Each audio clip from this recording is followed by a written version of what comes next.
Pavarësisht tensioneve në lindjen e mesme, Shqipëria nuk pritet të pësojë goditje të sektorit të turizmit. Përkundrazi, operatorët turistik parashikojnë një rritje deri në 10% të numrit të vizitorëve të huaj. Për shkak edhe të sigurisë, për themi Shqipëria konsiderohet se vend i sigurt, mjaft tregje tjera kanë kërkuar shtesë, pra rritje të kapaciteteve të tyre, që ka zëvendësuar klientelën domethënë e munguar nga Izraeli. Pra ka një rritje të kërkesës, e cila mund të nga 5 deri në 10%, të operatorët kombëtar kanë kërkuar deri tani, për shembull, kemi ne kërkesën për 2-3 chartra shtesë. Sipas kreut Unioni Turistik Shqiptar Rahman Kasa, ky trend rritës vjen kryesisht nga tregjet si Gjermania dhe Polonia, të cilat po i drejtojnë prenotimet e tyre drejt Shqipërisë, duke parë atë si një ishull sigurie.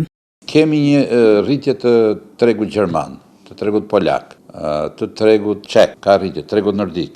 Janë vende që frekuentojnë shumë këto vendet e lindjes mesme, por ka dhe i farë klientelë në Turqi, e cila është i pjesë, që themi ata më në baza më frikacakët, cilët thonë jo dhe Turqia nuk e fusi vend sigurt, po kështu edhe ato që kanë pas rezervuar në Kipër. Ndikim negativ nga konflikti në lindjen e mesme, sipas Kasës, ndihet vetëm në turizmin dalës, gjë kjo që do të shtojë dhe numrin e shqiptarëve që do të pushojnë brenda vendit. Kryesisht është pjesa e atyre turistëve që shkojnë në Dubai, e cila në fakt frekuentohet goxha, ka i klientë shqiptare goxha.